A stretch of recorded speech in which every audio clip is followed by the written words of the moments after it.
Pero bueno, bueno, el día de hoy es un día como diferente en nuestros encuentros del semillero, porque tenemos como invitados pues al curso del profe Carlos, y esperamos pues que disfruten mucho el tema de hoy y que aprendan bastante como les dijo el profe. Si hay dudas, si hay inquietudes o preguntas, pues eh, con mucho gusto las resolvemos pues en el transcurso de la charla. ¿Ok? Ok, muchas gracias, profe. Bueno, estaremos muy atentos. Gracias por este espacio y permitirnos a mí y a los estudiantes estar y participar con ustedes. Ok. Voy a compartir pantalla y me dicen por favor si la ven. La pena la voy a compartir. Esperen acá un momentico.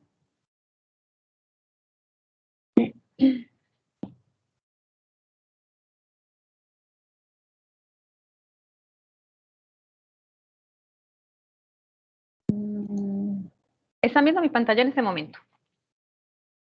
Sí, profe.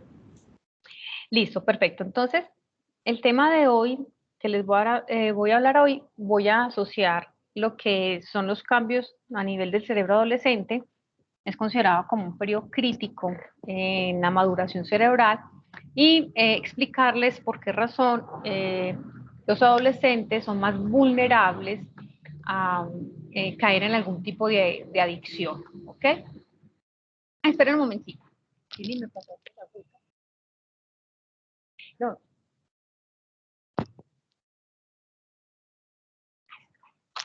Ok,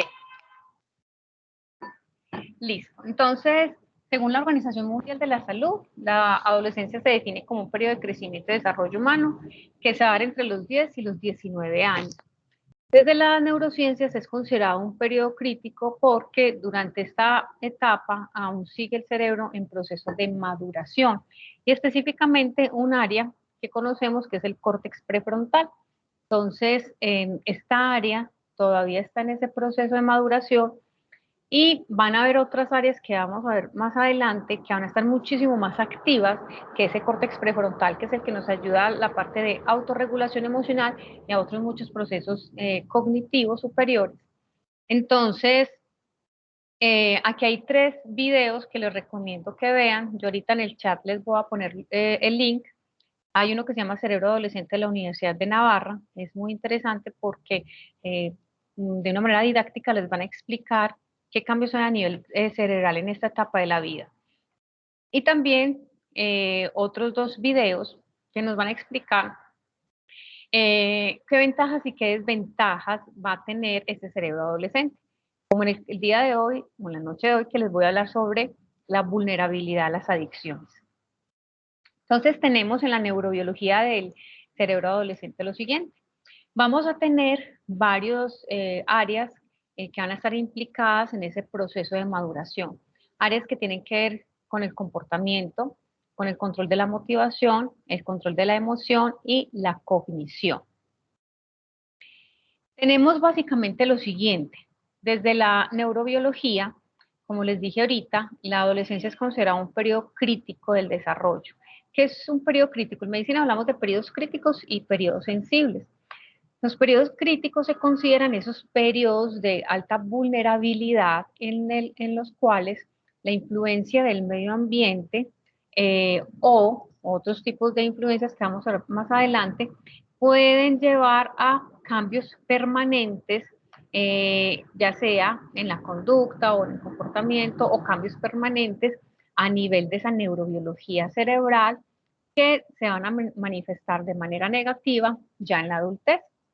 Entonces tenemos acá que al finalizar la pubertad, pues vamos a entrar en ese periodo de la adolescencia y vamos a tener que estos cerebros adolescentes van a tener un aumento importante de dopamina. Recordemos que la dopamina es un neurotransmisor muy importante en un circuito que se llama el circuito de recompensa.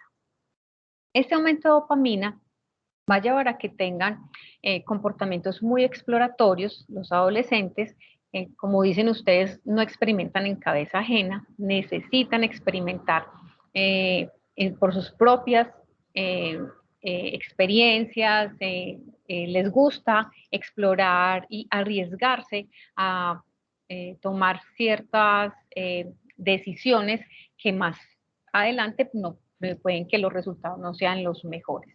Entonces, este aumento de dopamina motiva ese comportamiento exploratorio, van a llevar una mayor reactividad de recompensa. Por lo general, los adolescentes esperan que todas las actividades que realicen esté asociado con una recompensa, y si es inmediata, muchísimo mejor.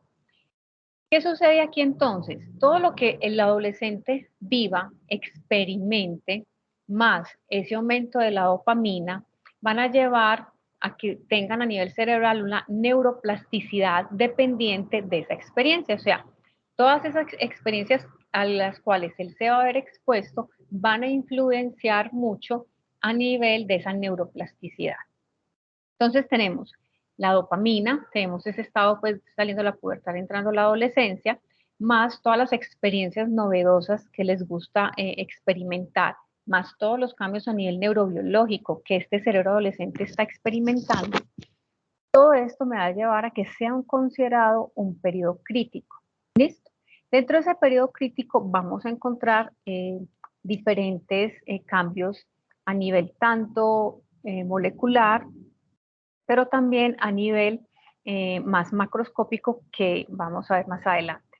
Desde lo más molecular, desde lo más micro, vamos a encontrar que hay cambios en la señalización de receptores NMDA. Los receptores NMDA son receptores de un neurotransmisor que es el glutamato. El glutamato es considerado el neurotransmisor excitatorio por excelencia en el sistema nervioso central. El glutamato es neurotransmisor excitatorio. Este es excitatorio. ¿Listo? ¿Qué cambios también vamos a encontrar? Van a haber cambios en las concentraciones de receptores que me promuevan todo lo que es la neuroplasticidad. Va a haber aumentos de los niveles de un factor que se llama el factor neurotrófico derivado del cerebro. Es como si fuera un factor nutritivo, una sustancia que favorece muchos procesos a nivel cerebral. En esa etapa de la adolescencia va a haber aumentos de este factor neurotrófico y vamos a empezar a ver que hay maduración de circuitos inhibitorios GABA. El GABA es otro neurotransmisor y es el neurotransmisor inhibitorio por excelencia en el sistema nervioso central. Entonces, como ustedes ven aquí, estamos en una etapa en donde hay un desbalance, donde va a haber más neurotransmisores excitatorios, va a haber más glutamato, va a haber más dopamina, lo cual va a influenciar en el comportamiento del adolescente, generando que se exponga a nuevas experiencias, tome más riesgos, sea menos reflexivo, y se está empezando a crear una maduración de esos niveles, de esos circuitos inhibitorios.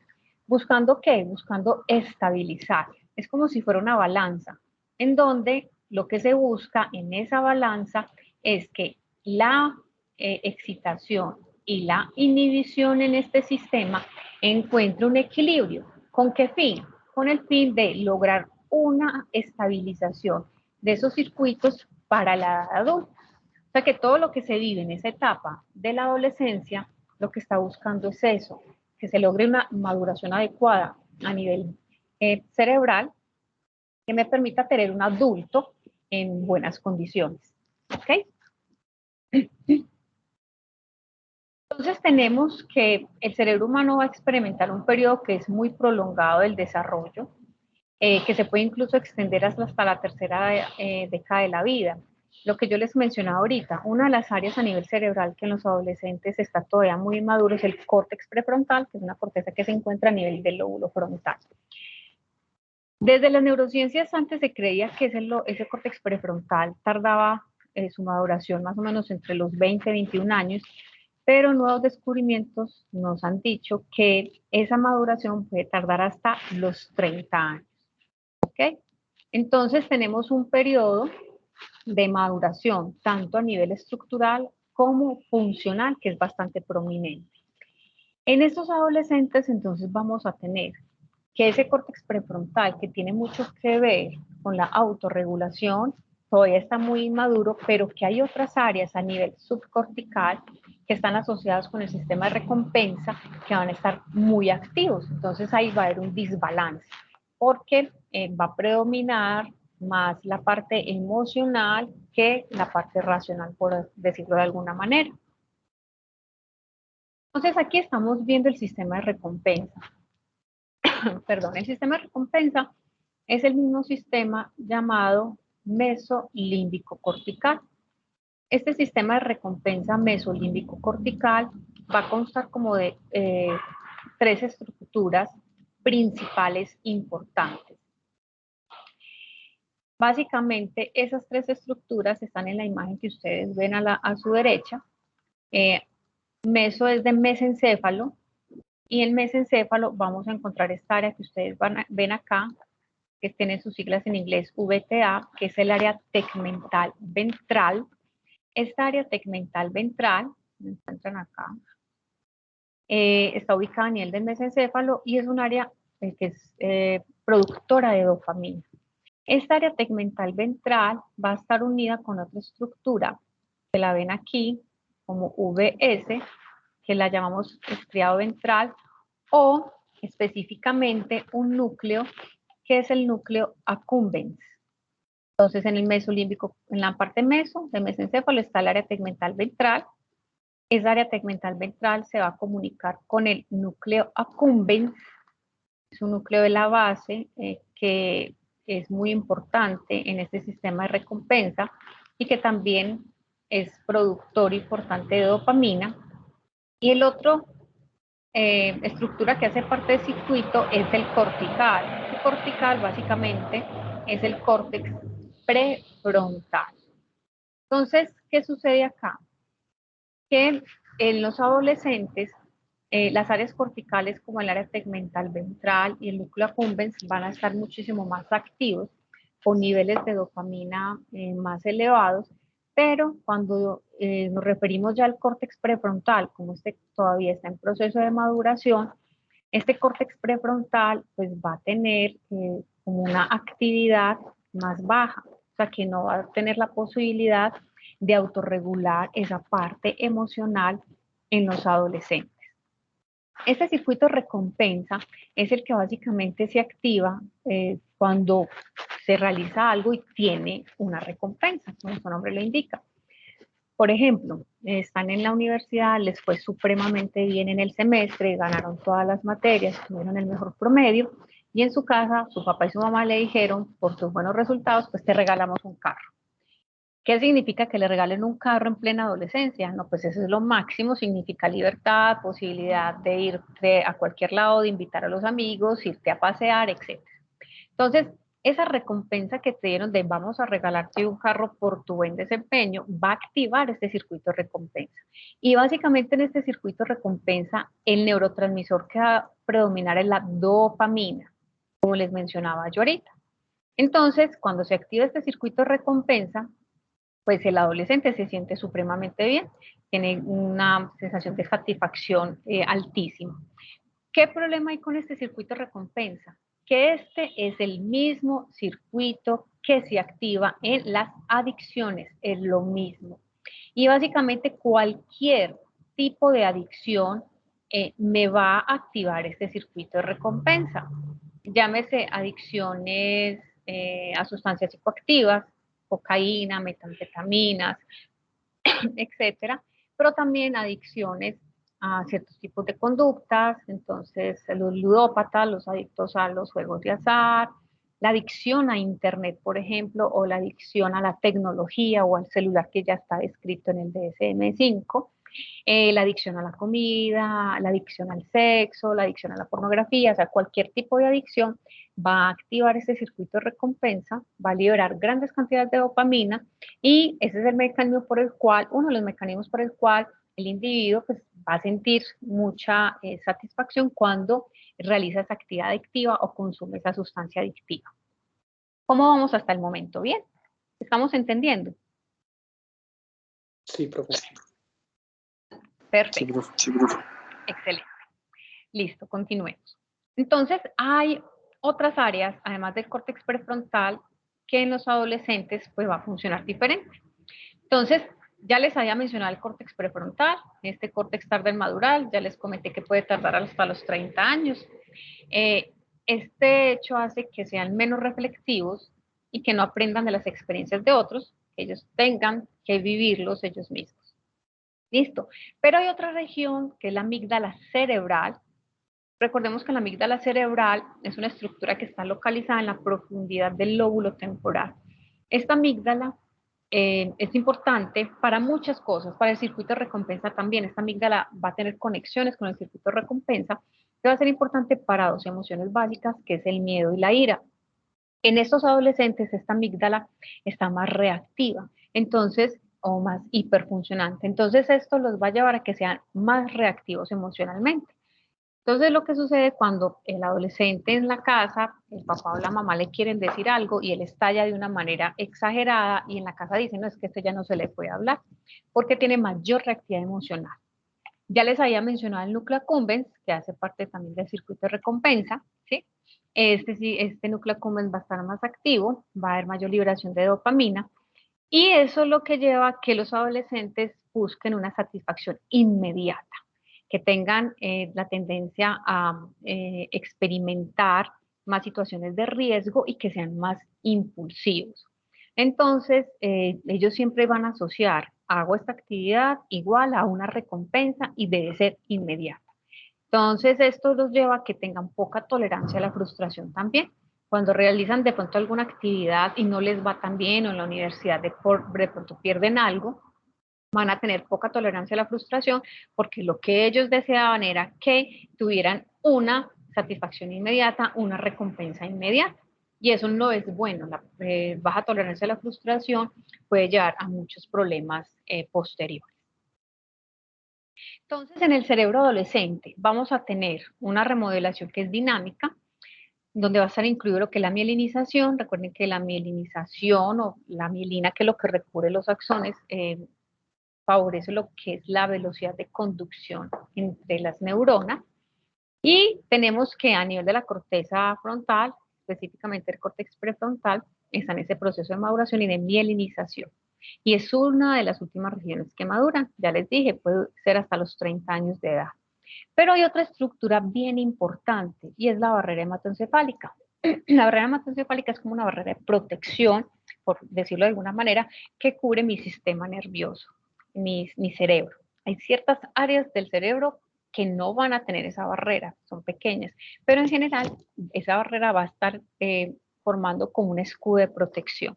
¿Qué pasa? En los adolescentes esta barrera hematoencefálica es inmadura, es más, se cree que más o menos entre los 20 o más de los 20 años esta barrera hematoencefálica termina su maduración.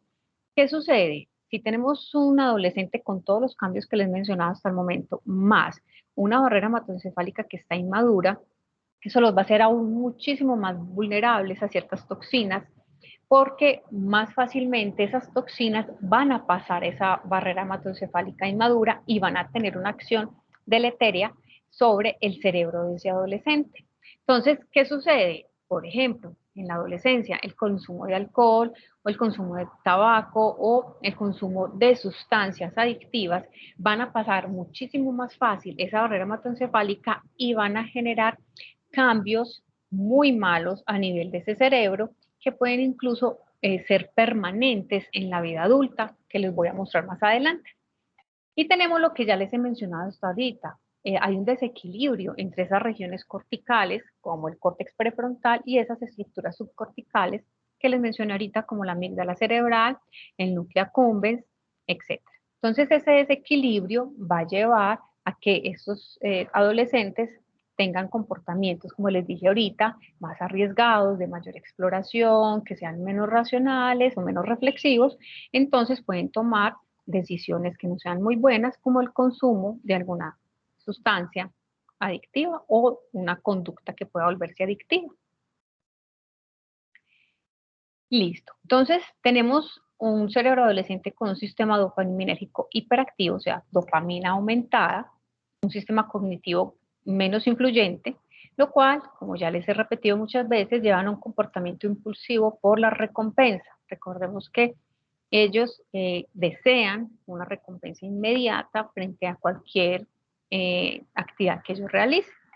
Por lo tanto, vamos a tener que hay una incapacidad de estos sistemas cognitivos superiores para ejercer un control sobre esos sistemas de recompensa. O sea, ese córtex prefrontal, como está en proceso de maduración todavía, pues no va a tener la posibilidad de hacer un control adecuado sobre las estructuras subcorticales, como diciéndole, para ahí, tranquilo, no produzcas tanto dopamina, no puedes tener una recompensa inmediata, las cosas no son así, bueno, etc. O sea, esa parte más cognitiva no va a tener una influencia lo suficientemente fuerte sobre esas áreas del circuito de recompensa. Entonces, hay 4 principios básicos del desarrollo del cerebro durante la adolescencia. Sabemos que el desarrollo no es lineal, ya lo vimos, van a predominar unas áreas sobre las otras. Tenemos un cerebro que se vuelve más conectado y especializado durante la adolescencia, eso podría ser bueno. Hay una dinámica cambiante entre las regiones que les mencionaba ahorita, las regiones prefrontales, las regiones límbicas, que son las regiones del sistema de las emociones, entre excitación e inhibición, entre recompensa no recompensa, etcétera, que van a influir muy fuertemente en el comportamiento de ese adolescente. Y tenemos un cerebro muy maleable, ¿sí? En donde esta maleabilidad o neuroplasticidad puede ser un arma de doble filo. ¿Por qué? Porque puede favorecer a que este adolescente aprenda muchas cosas, tenga un cerebro que sea altamente capaz de adaptarse, o que me lo haga muy vulnerable para que padezca enfermedades, trastornos y que se expongan a situaciones o a sustancias que sean adictivas. Entonces, por eso mencionamos que puede ser un arma de doble filo. Entonces, ya tenemos claro que el cerebro adolescente va a ser considerada una etapa de periodo crítico. Es una etapa de mucha plasticidad y que esto me podría llevar a muchas oportunidades en el desarrollo, pero también me puede llevar a muchas vulnerabilidades. Como se los dije ahorita, por ejemplo, enfermedades mentales o al uso de drogas. Inclusive, cuando pasen por psiquiatría, van a ver, epidemiológicamente hablando, que hay ciertos tipos de psicopatologías que aparecen con mayor frecuencia, por ejemplo, en la adolescencia. Listo. Entonces, terminado esta parte del cerebro adolescente, vamos a empezar con la neurobiología de la adicción y lo vamos a asociar con esta etapa específica de la vida. No sé si hay alguna duda, inquietud, comentario a esta primera parte de cerebro adolescente. Profe, yo sí tengo una duda. Pues sabemos, a mí me han dicho que la genética pues influye también bastante cuando una persona tiene familiares que fueron adictos o tuvieron problemas con el uso de drogas o algún tipo de adicción, pues son más propensos a tenerlo. Entonces esa genética pues se sabe en cuál de esos 4 principios influye más, pues si es más en la parte de la corteza prefrontal o si es como más bien en un poquito de todo. Sería como un poquito de todo. Y ahí estaríamos hablando mucho de epigenética. Recordemos que cuando hablamos de epigenética es como el medio ambiente, por ejemplo, ¿cierto? Cosas externas pueden influenciar en la expresión o no de ciertos genes.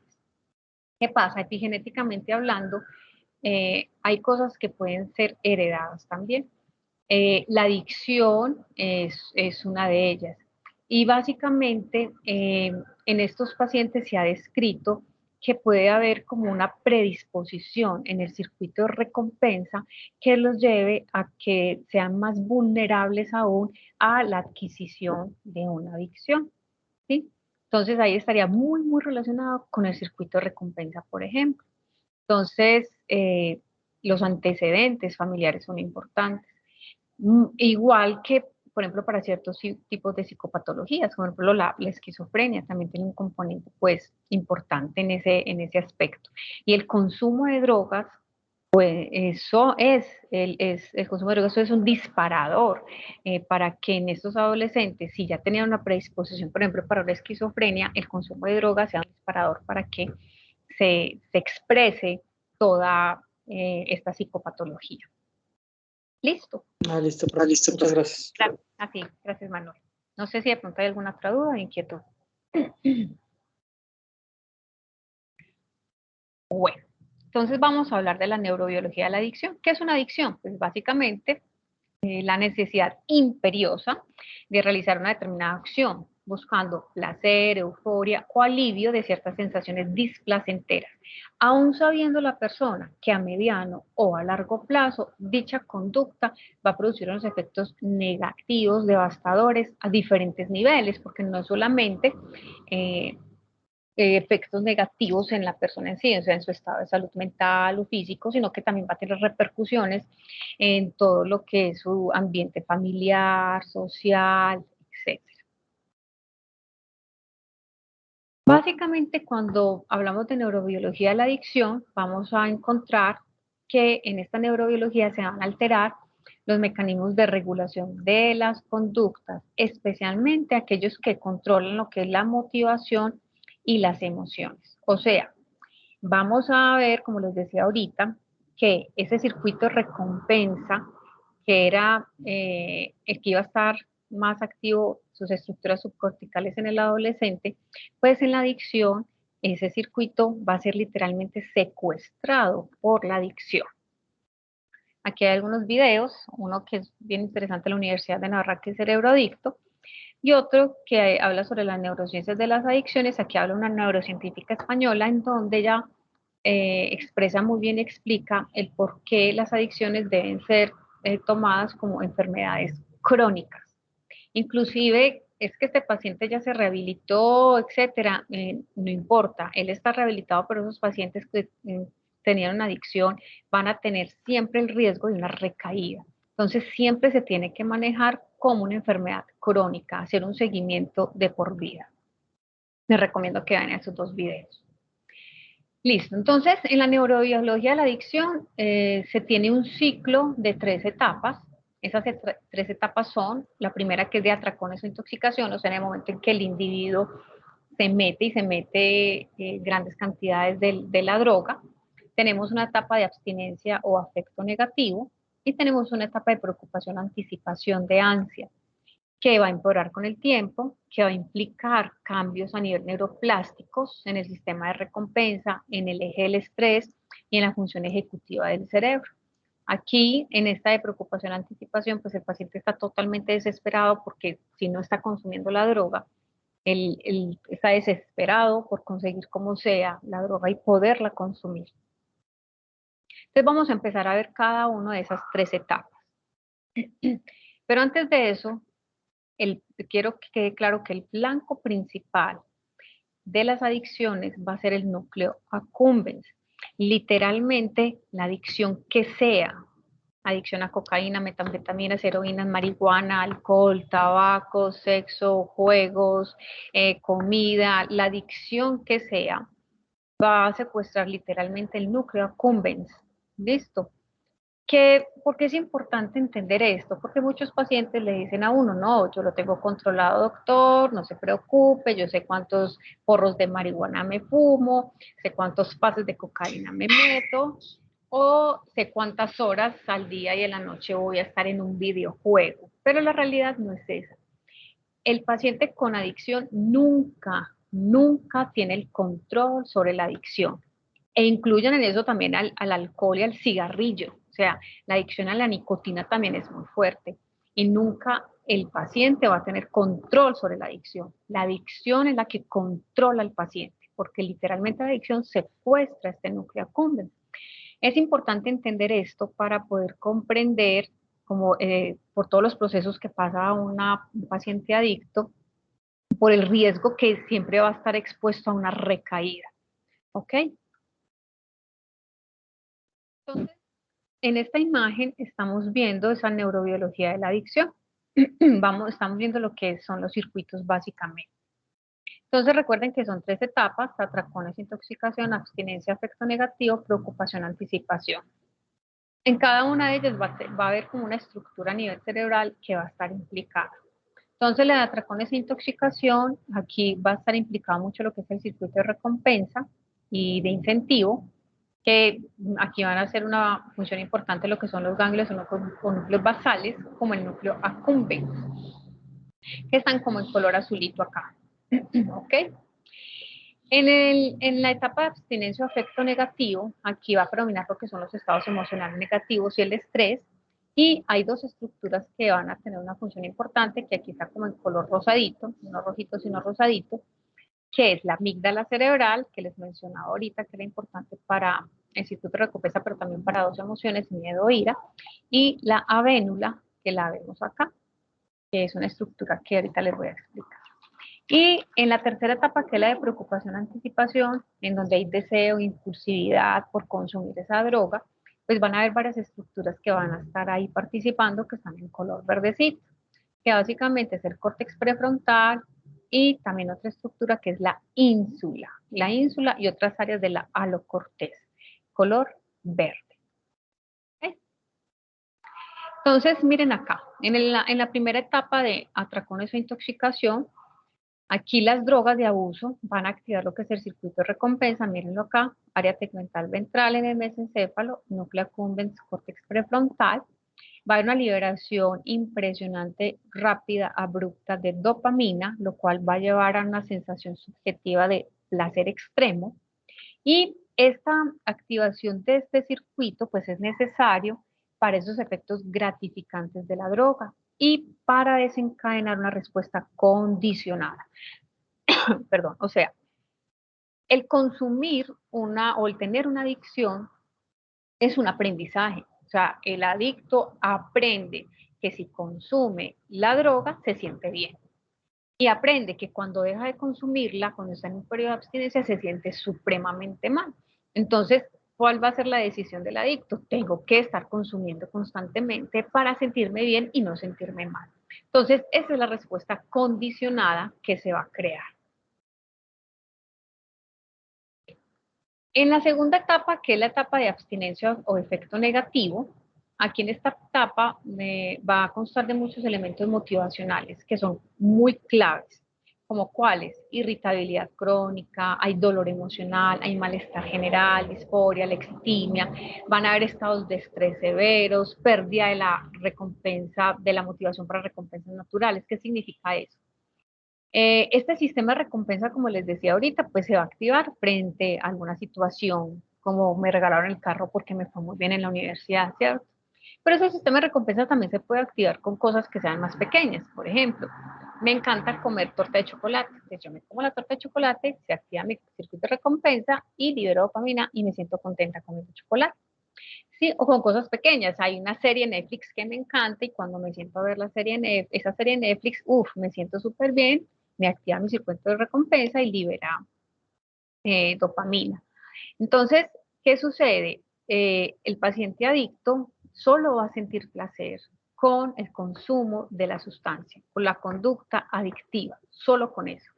Ni la comida, ni el estar con sus familiares, ni disfrutar con los amigos o realizar algún tipo de actividad que sea lúdica, le va a llevar a sentir ese placer. Lo único que lo va a llenar, lo va a llevar a esa sensación placentera es el consumo de la droga.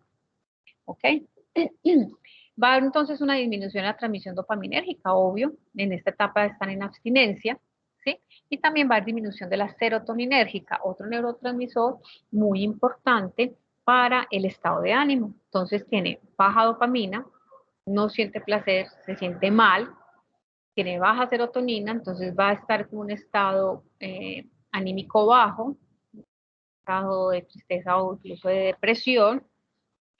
Y en este periodo de abstinencia, pues el individuo se siente supremamente mal. En un periodo de abstinencia, el paciente le refiere a uno, yo me siento morir. No solamente la falta de la sensación de placer, sino que también a nivel físico van a tener un estado deplorable, malo. Van a tener dolores musculares, náuseas, vómitos, literalmente sienten morir. En esta etapa de abstinencia de afecto negativo va a haber una desregulación de un eje, que es el eje del estrés, que es el eje hipotálamo, hipófisis adrenal. Este eje va a tener una mayor reactividad al estrés en la adicción, o sea, De sí, el tener una adicción es un estresor, ¿sí? Porque está condicionando al individuo de que solo se va a sentir bien si consume la droga y cuando no tenga los recursos para conseguirlo, pues se va a sentir supremamente mal.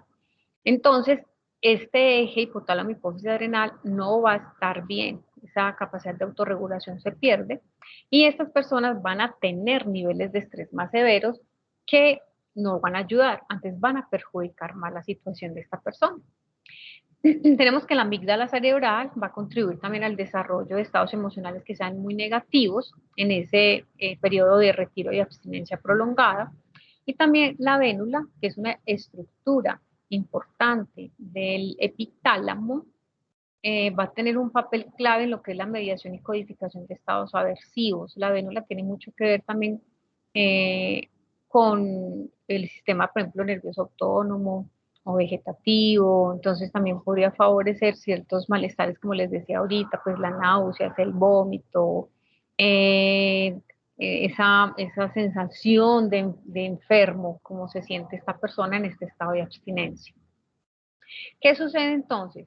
Básicamente la amígdala y la vénula van a ser desencadenantes de refuerzo negativo que van a contribuir a un comportamiento convulsivo, compulsivo de búsqueda de la droga y la adicción. O sea, van a reforzar aún más esa búsqueda de tener que buscar esa droga y tenerla que consumir.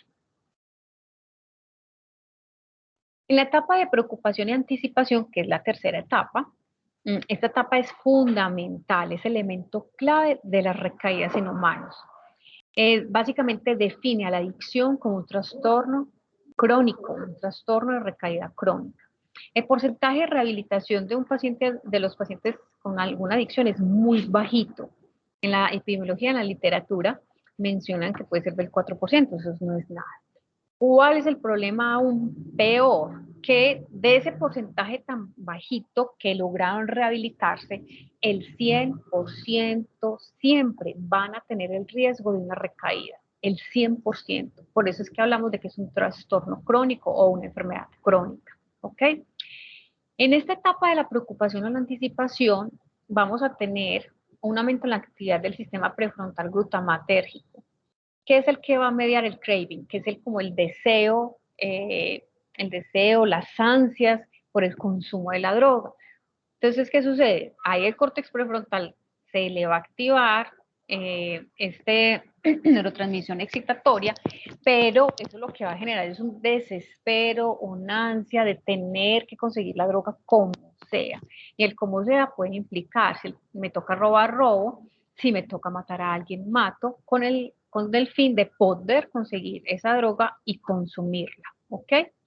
Vamos a tener un paciente en donde ese córtex prefrontal no va a funcionar bien, va a tener déficits en la función ejecutiva, porque va a tener también como un desbalance ahí en ese corte prefrontal, donde van a tomar muy malas decisiones, donde no van a tener capacidad de autorregular, no van a tener control inhibitorio y también van a tener alterado lo que es la memoria de trabajo.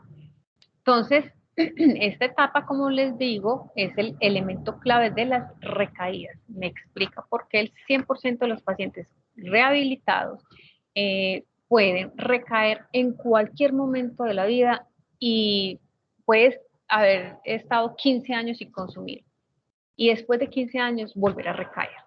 ¿Ok? ¿Cómo vamos? Muy bien. Bien. Bien, profe. Perfecto. Listo. Entonces, ¿qué pasa con los Profe, hay una mano adolescentes? levantada. Ay, dígame. Juan Pablo. Profe, soy yo. Profe, yo tengo una pregunta, pues más que todo como para ti, así personal, de que ahorita que estamos hablando sobre el núcleo accumbens, ¿cierto? Que decía sobre las adicciones que, pues decía, los pacientes sienten, dicen controlarlo, pero no lo controlan. ¿Tú piensas que básicamente es un hecho biológico de que el ser humano no puede controlar sus propios deseos y adicciones? ¿O pensarías que mediante estudios o de alguna forma se podría llegar a controlar ese sistema recompensa? ¿O es incontrolable?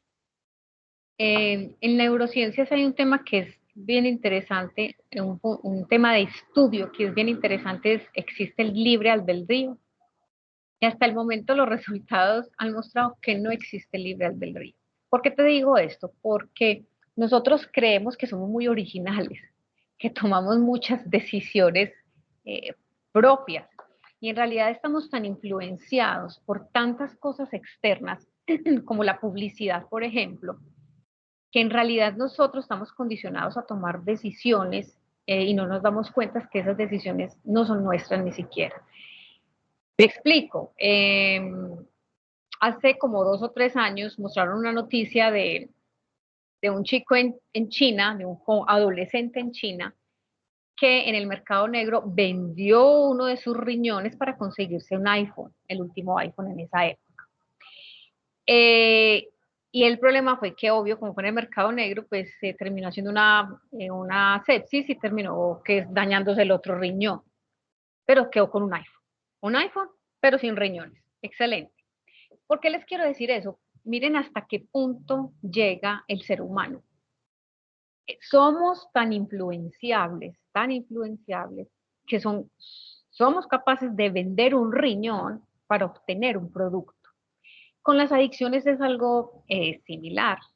Las adicciones tienen un efecto tan profundo a nivel cerebral y más en estas estructuras subcorticales y más en un cerebro adolescente que está todavía en proceso de maduración, tiene efectos o influencia tan fuerte que definitivamente el individuo nunca va a tener control sobre la adicción. La adicción tiene control sobre el individuo y sobre sus sistemas a nivel neurobiológico. ¿Qué ha servido este estudio de la neurobiología de las adicciones? Comprender un poco más lo que sucede en el cerebro de las personas adictas, de entender que definitivamente salir de una adicción es muy dura, de comprender que definitivamente la adicción es una enfermedad crónica y como enfermedad crónica debe ser tenida en cuenta en todos los sistemas de salud del mundo y que debemos cambiar la forma en que se ha enfocado la rehabilitación en las adicciones, porque por mucho tiempo se realizaron cosas que en realidad no iban a servir, porque como no entendíamos muy bien la neurobiología de la adicción, pues eran técnicas que no iban a tener como un buen resultado. Es tanto que les decía yo ahorita que el 100% de los rehabilitados tienen el riesgo de recaídas. Eso aún más me está demostrando que definitivamente en los pacientes que son adictos o los que han sido adictos, que han logrado rehabilitarse, esa adicción siempre va a estar ahí latente. Y solo espera algo que lo dispare. Por ejemplo, en Estados Unidos hay una psiquiatra que estudia mucho sobre las adicciones, a ella se le ve mucho sobre esta información, y ella cogió a 3 pacientes que habían sido cocainómanos y que ya estaban en rehabilitación. Los colocó bajo un resonador magnético funcional para ver cómo se activaba el cerebro frente a ciertos estímulos. A un paciente le pusieron una voz que solo decía, mientras él estaba en el resonador, solo decía la palabra cocaína, cocaína, cocaína. A otro individuo le colocaron la palabra escrita, que él viera cocaína. A otro le ponían imágenes de personas consumiendo cocaína. El sistema de recompensa de estos excocainómanos se activó igual como si estuvieran consumiendo la cocaína en ese momento. O sea, solo con escuchar la palabra, solo con ver la palabra cocaína, o solo ver imágenes de personas consumiendo cocaína, hizo que el circuito de recompensa se activara de una manera impresionante y liberara cantidades impresionantes de dopamina. Con ese experimento definitivamente se demostró, o sea, el riesgo de recaída es altísimo, o sea, es en el 100% de los pacientes rehabilitados, y definitivamente ese cerebro siempre va a estar condicionado, porque recuerden que fue un aprendizaje por muchos, muchos años. Va a estar condicionado a estar supeditado a las drogas, a esa adicción. Listo. Sí, profe, gracias. Ok. Por eso lo mejor que hay es en salud pública promoción y prevención. O sea, el objetivo, y ya que los que estamos aquí presentes, en la mayoría son médicos, son estudiantes de medicina o de pronto hay de psicología, o hay educadores también. Lo importante aquí es la promoción y la prevención, o sea, es evitar que nuestros niños, evitar que nuestros adolescentes caigan en una adicción. Porque ahorita les voy a mostrar, estas adicciones van a marcar el resto de la vida de esta persona. Van a tener consecuencias a nivel cerebral para el resto de la vida. ¿Ok? Listo. Entonces, sabemos que la adolescencia va a ser un periodo importante del desarrollo neurológico que va a estar marcado por un rápido aumento de las tasas de consumo de alcohol y drogas. El inicio temprano del abuso de drogas está fuertemente relacionado con el desarrollo de una adicción de por vida. O sea, entre más temprano inicie el individuo, ¿sí?, es muchísimo más alto el riesgo de que esa adicción ya sea para el resto de la vida de esa persona. Miren lo que nos dicen acá, el uso temprano entre 11 y 17 años de edad predice una dependencia posterior, ¿ok? Para casi todas las drogas de abuso, o sea, un adolescente que empezó, por ejemplo, con el consumo de alcohol y cigarrillo, ¿sí? Y después le dio por fumar marihuana, porque hay la creencia errónea de que me estoy fumando una matica, que es peace and love, no, es hierbita, no hace nada, cosa más errónea que esa. Van a tener mayor riesgo a que ya el resto del tiempo de la vida vayan a tener muchísimas más adicciones, ¿listo? Y que esa adicción de por vida. Entonces, aquí identificar los factores de riesgo para el uso y el abuso de sustancias en la adolescencia es una alta prioridad de salud pública, o sea, es fundamental, porque lastimosamente lo estamos viviendo, o sea, muchas cosas se han normalizado en este planeta Tierra. Por ejemplo, el consumo de alcohol se normaliza, e inclusive en muchos pueblos le dicen, el niño de 10 años, mijo, empiece a tomar para que sea un berraco, ¿cierto? El uso de la marihuana está supremamente normalizado. Y el uso de la dosis personal y no sé qué también, súper normalizado, es que es una decisión personal para el desarrollo de la persona, su libre albedrío, bueno, etcétera, etcétera. Entonces, ¿qué sucede? Pues esta normalización no es lo más adecuado. Estamos viendo como niños y adolescentes, cada vez en edades más tempranas, como lo mencionan acá, están cayendo en ese consumo de estas sustancias y el riesgo de que terminen adictos para toda la vida es muy alto. Entonces, literalmente las drogas nos están quitando a nuestros niños y a nuestros adolescentes de nuestras propias manos. ¿Listo?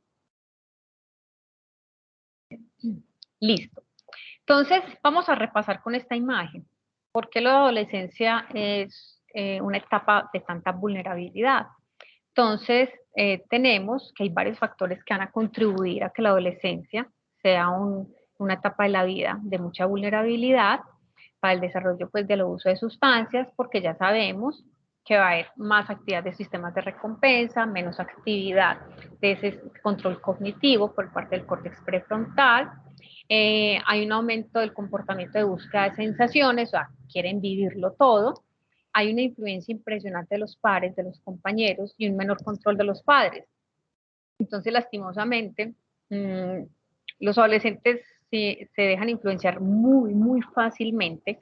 Por eso les decía yo ahorita, o sea, se creen muy, muy autónomos, independientes, muy originales, etcétera, pero en realidad no. Los adolescentes están muy condicionados por el medio y por sus otros compañeros, y en esa etapa, pues, siempre no, pues, muchas oportunidades, pues, van a confiar más en el compañero que en el propio padre, ¿sí? Madre o padre. Y hay mayor sensibilidad a los efectos gratificantes de las drogas, ¿sí? Entonces, consumen un pase y lo sube de inmediato, entonces se van a sentir súper bien. Listo. En este artículo del 2015 nos muestran cuáles son como las principales adicciones en los adolescentes. Y miren acá, está el alcohol en primer lugar, casi en un 40%, le sigue la marihuana, era lo que yo les decía, la marihuana se ha normalizado de una manera impresionante, Y una cosa es la marihuana medicinal, otra cosa es el pucho de marihuana que se fuman, totalmente diferente. Tenemos los cigarrillos electrónicos, gravísimo, ya se sabe que los cigarrillos electrónicos son igual de malos que el tabaco normal. Cigarrillos, las drogas de prescripción. Hay adolescentes, por ejemplo, que si de pronto tienen una psicopatología asociada y les mandan ciertos tipos de medicamentos, pueden generar adicción a sus medicamentos. O también se ve mucho en la consulta en donde es el adolescente que vive con la abuelita y la abuelita toma, por ejemplo, benzodiazepinas, algún ansiolítico o algo medicado, y pues el adolescente se aprovecha y le coge los medicamentos a la abuelita y empieza esa adicción. Le sigue anfetaminas, bueno, etcétera, etcétera, etcétera. Entonces, mírenme que los principales: alcohol, marihuana, cigarrillos electrónicos, cigarrillos, drogas de prescripción, anfetaminas. ¿Ok? Bueno, ¿cuál es el efecto del alcohol en el cerebro adolescente? Entre más joven es más devastador. Recuerden que la barrera hematoencefálica está inmadura, entonces pasa facilísimo estas sustancias tóxicas al sistema nervioso central y van a tener efectos graves. El alcohol interrumpe la neuroplasticidad durante la adolescencia. La interrumpe. Grave. Los adolescentes con alta exposición al alcohol se han encontrado que a nivel del lóbulo frontal y temporal va a haber un volumen más pequeño. A nivel de la corteza frontal temporal y cingulada, también van a ser cortezas más delgadas en un grupo de alta exposición al alcohol. Y eso tiene diferentes consecuencias. Pues, disminución de esa corteza frontal, pues vamos a tener jóvenes que van a tomar malas decisiones, que van a tener conductas que no sean las mejores, que van a tener muy baja capacidad de adaptación al medio, de saber cómo responder frente a ciertas situaciones, etcétera. A nivel cingulado, por ejemplo, la corteza cingulada, básicamente la anterior, tiene que ver con los estados depresivos también. Entonces, eso podría llevar también a favorecer ese tipo de estado. ¿Qué pasa con la nicotina? Es otra de las sustancias que es súper normal, ¿cierto? La exposición a la nicotina durante la adolescencia interfiere con los circuitos límbicos, estos circuitos emocionales, y tiene efectos permanentes, ojo con esto, efectos permanentes sobre el comportamiento. Además de que el consumo de cigarrillo va a actuar como un factor de riesgo para que en el futuro ese adolescente desarrolle trastornos por consumo de sustancias. O sea, va a favorecer la nicotina que este adolescente sea más susceptible, vulnerable a adquirir otras adicciones adicionales. Además de que lo va a predisponer a problemas de salud mental como la ansiedad y la depresión. Listo. Ok, ¿qué pasa con el cannabis? El cannabis, les decía ahorita, es otra cosa que está súper normalizada, que los pacientes le dicen a uno: no, doctora, no se preocupe, tranquila, yo me fumo una hierbita, me fumo una naturaleza, todo está muy bien, lo tengo súper controlado, yo sé cuántos puchos de marihuana me fumo, y uno le pregunta: ¿y cuántos te has fumado hoy? No, solo 30. ¿Sí? ¿Qué pasa con el cannabis? Que se sabe que interrumpe los últimos pasos del desarrollo cerebral, entonces altera lo que es la maduración de las funciones cognitivas superiores, o sea, altera la maduración del córtex prefrontal, afecta a todas las funciones neuroconductuales, especialmente todo lo que tenga que ver con cognición y funcionamiento emocional, favoreciendo el riesgo de psicosis y más adicción a otras sustancias. ¿Ok? Se ha encontrado una asociación súper fuerte entre el uso de cannabis, malos resultados cognitivos y psiquiátricos en la edad adulta. El cannabis es uno de los que más se ha asociado como un disparador, por ejemplo, para la esquizofrenia. Estas anomalías pueden ser duraderas en sujetos que comenzaron a consumir cannabis antes de los 16 años. ¿Ok? Entonces, el consumo de cannabis también se asocia con un aumento de casi 4 veces en trastornos psicóticos, particularmente esquizofrenia. Inclusive en psiquiatría ustedes van a ver que muchos pacientes con esquizofrenia tienen un antecedente de una adicción a cannabis, que fue lo que disparó o aumentó el riesgo del que se expresara o se manifestara esta psicopatología. O sea que el cannabis no es una matica, no es la naturaleza y no es bueno. Entonces, ¿qué cambios a nivel cerebral en el adolescente vamos a tener? Cambios a nivel cognitivos. los adolescentes con alguna adicción tienen un menor rendimiento educativo, tienen deterioro de la memoria verbal, del funcionamiento visoespacial, la velocidad psicomotora, memoria de trabajo, atención, y estos son efectos duraderos en la edad adulta. Eso es lo grave, ¿sí? Estos adolescentes tienen una adicción, consumen cannabis, por ejemplo, van a tener efectos que van a ser permanentes en la adultez. Van a haber también cambios estructurales cerebrales. Hay disminución acelerada en el volumen de la materia gris, particularmente en la que la región frontal y temporal. Y también lo que es la sustancia blanca se va a ver afectada. Hay disminución del frontal, va a haber alteración del núcleo accumbens, del cingulado anterior, hasta de la sustancia blanca cerebelosa. Y a nivel de funcionamiento, va a haber menor actividad cerebral durante tareas de inhibición y memoria de trabajo y mayor respuesta a recompensa en regiones frontales. Otra adicción quiero tocar el día de hoy, adicción a la tecnología, porque ahora uno ve a los adolescentes conectados siempre con el celular, no pueden vivir sin eso, ¿ok? Inclusive, esto fue el año pasado que se cayó como un día completo las redes sociales, el Instagram, que el Twitter, que el WhatsApp. Me tocó ver un adolescente, un estudiante en un estado pues de ansiedad, de una crisis porque estaba desconectada. Listo. Sabemos que la tecnología ha cambiado nuestra forma de comunicarnos, de socializar, de entretenernos, de trabajar, de estudiar, incluso de pensar. Y la pandemia pues favoreció aún más esto. En Asia se ha descrito un fenómeno que se llama el fenómeno hikikomori, que se presenta en el 1 a 2%. ¿En qué consiste este fenómeno? Son jóvenes que viven solos en sus habitaciones, que hacen un uso exagerado del Internet y que tienen contactos sociales mínimos, o sea, están totalmente aislados, ¿ok? Ellos van a preferir ante todo la comunicación en línea en lugar de la vida real, o sea que es un aislamiento social impresionante. La adicción a Internet, como les dije ahorita, ya es un problema psiquiátrico emergente. El DSM-5 ya lo considera y considera básicamente lo que son los trastornos de los juegos de Internet. Y básicamente el Internet para estas personas es utilizado para escapar del estado de ánimo negativo o para resolver cualquier problema social, interpersonal o vocacional propio. O sea, se refugian en ese mundo virtual, en ese mundo irreal y no son capaces de enfrentarse a la realidad. Entonces, ya se sabe que la adicción a la tecnología constituye un grave problema de salud pública. Se va a asociar con mayor frecuencia a problemas psicopatológicos como la depresión, conductas autodestructivas, ansiedad, déficit de atención, hiperactividad, hostilidad, agresión, síntomas obsesivos compulsivos, problemas relacionales, trastornos alimentarios, o sea, son muchos los problemas a los cuales va a estar asociado. Se correlaciona con muy malos logros académicos, inclusive la BBC en el 2020 sacó un artículo en donde hablaba como los nativos digitales, era la primera vez en la evolución de la humanidad que los nativos digitales tenían un coeficiente intelectual inferior que sus padres.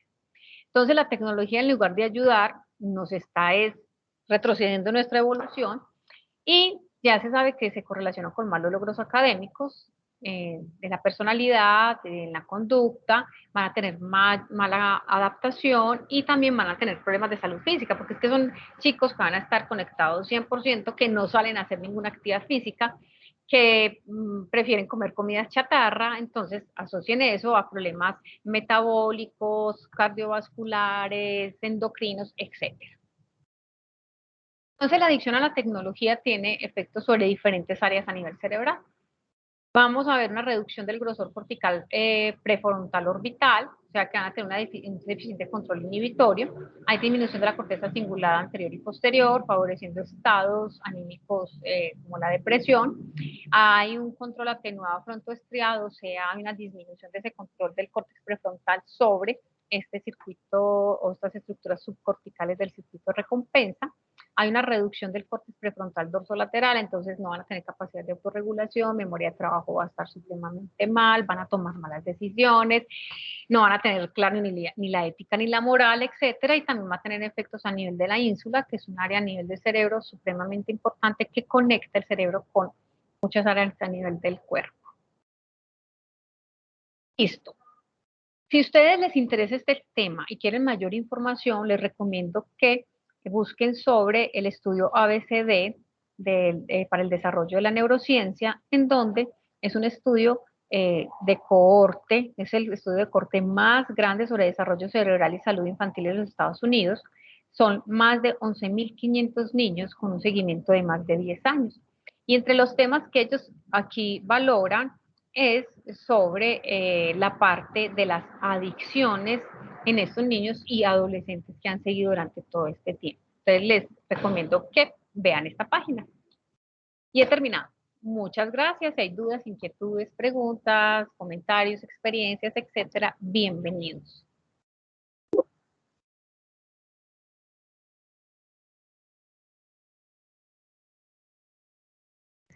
Hola.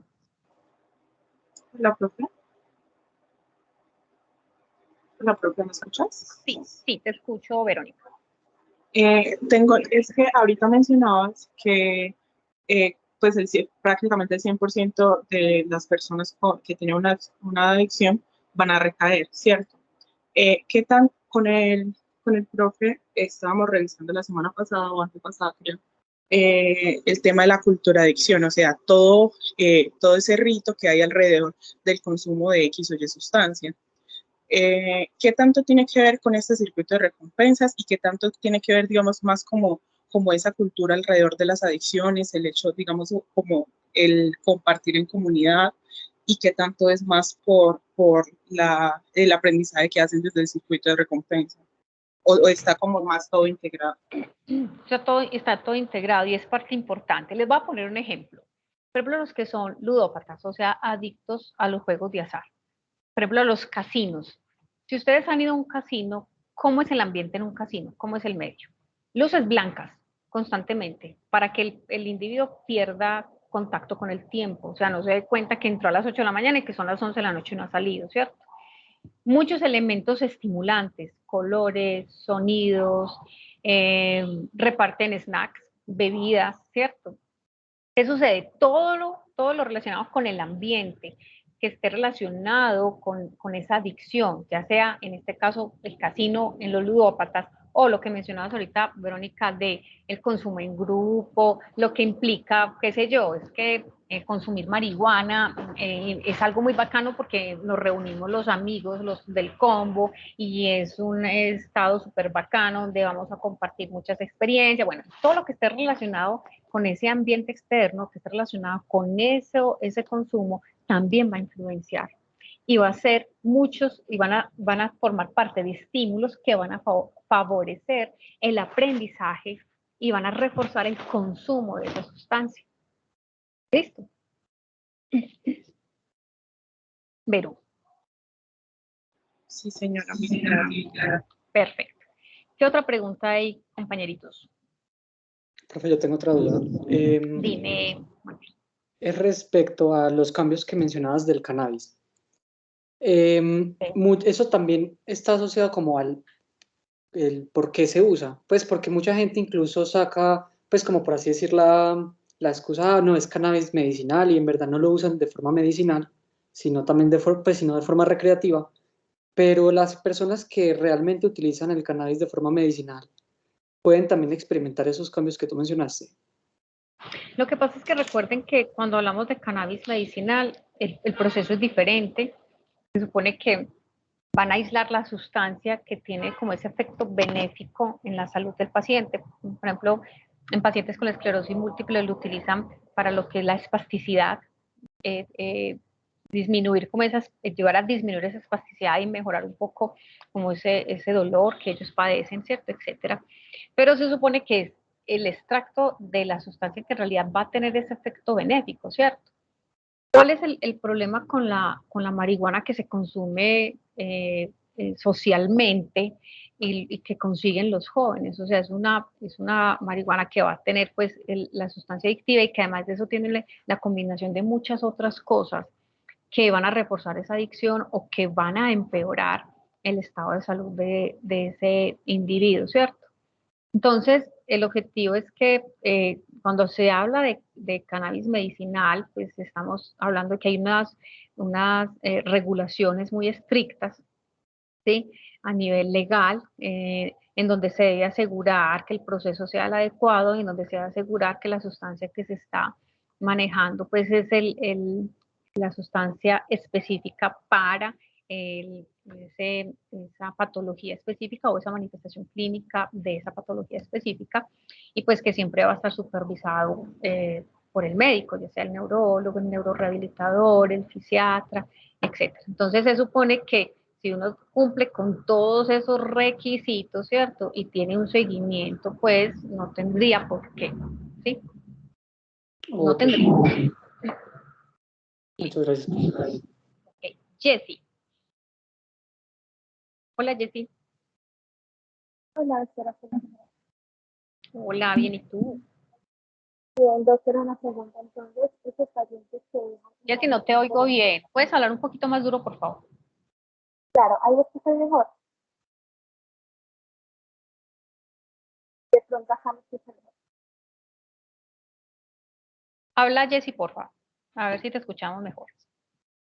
Doctora, estos pacientes que dejan una adicción por otra, por ejemplo, los que son alcohólicos y lo cambian por el hábito de ir a montar bicicleta todos los días, ¿el circuito de recompensa se suspende o es que crean otro circuito de recompensa con respecto a la montada de bicicleta, o cómo se manejaría eso?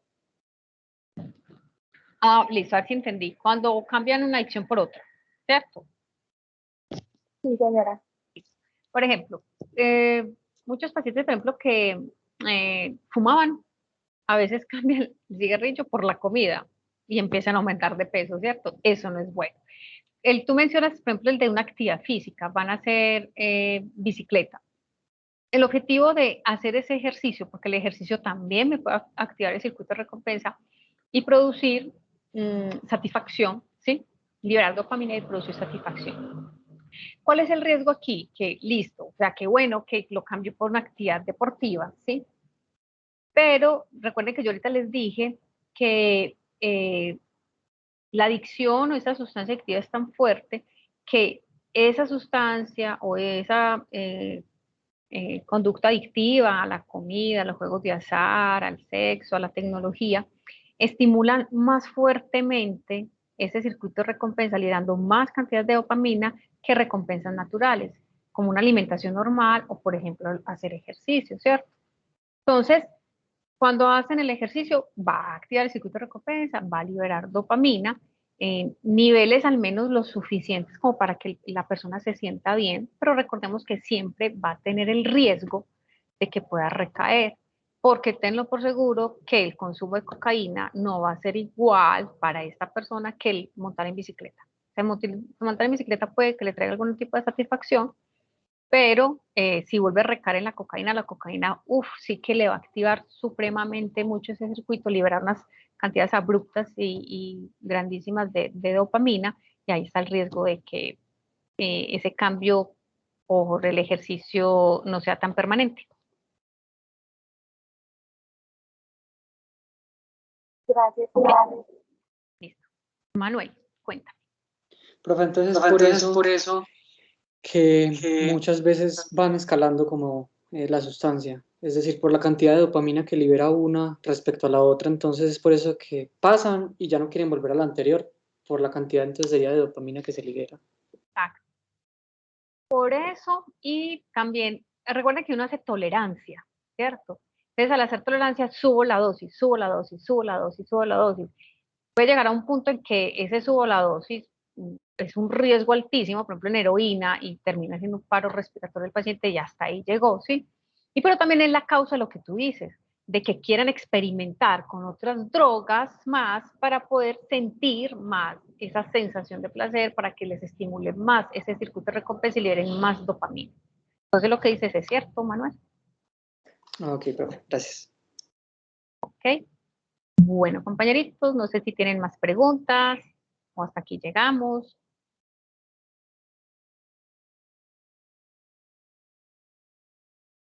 ¿Listo? Dígame. ¿Me habla? El hecho de que la maduración cerebral se extienda hasta los 30 años también hace que el periodo crítico se pueda extender hasta esa edad, o todos los otros procesos siguen siendo innatos de ese periodo de adolescencia, como nos hablaste durante toda la charla. O sea, el hecho de que ya sepamos que el córtex prefrontal termine de madurar hasta los 30 años, eso es gravísimo. Para los que son papás, muy grave. Porque van a decir, madre, ¿a qué edad va a madurar para que se salga de la casa a trabajar y a mantenerse él solo? Eso por ese lado es supremamente grave. Y por otro lado es porque está extendiendo, ampliando ese periodo de vulnerabilidad, ¿sí? Entonces, es un riesgo. También es un riesgo. Listo, profe, gracias. Denso, Andrés. Bueno, compañeros, ¿algo más para que hablemos? O para dar por terminado ya a las 8:17 de la noche este encuentro. Muchas gracias por estar conectados, por participar. Yo espero que esta charla les hubiese dado muchas herramientas para poder en el futuro, cuando sean médicos o si hay psicólogos en formación, psicólogos, etcétera, les dé muchas herramientas para poder enfocar esos pacientes que puedan tener en el futuro con alguna adicción. Y también para que les enseñe de la salud pública a ustedes ser replicadores, educadores en promoción y prevención. Aquí el objetivo es que nuestros niños y adolescentes no caigan en las adicciones. Es que ellos aprendan, se eduquen de los riesgos que eso implica y que eso los va a marcar el resto de la vida. Entonces, nosotros como médicos somos educadores también. Y el objetivo es que ustedes en esta población infantil y adolescente logren llegarles y educarlos sobre el tema de las drogas y pues esperar a que no caigan. Listo. Muy bien, profe, muchas gracias por ese amplio conocimiento compartido en esta noche. A los estudiantes de Retiro en Farmacodependencia nos vemos ya la semana entrante de forma presencial. Dios mediante, bueno, un feliz descanso esta noche. Gracias a todos por la participación. Listo, feliz noche para todos, se me cuidan mucho. Gracias. Feliz noche. Hasta luego. Hasta luego. Gracias,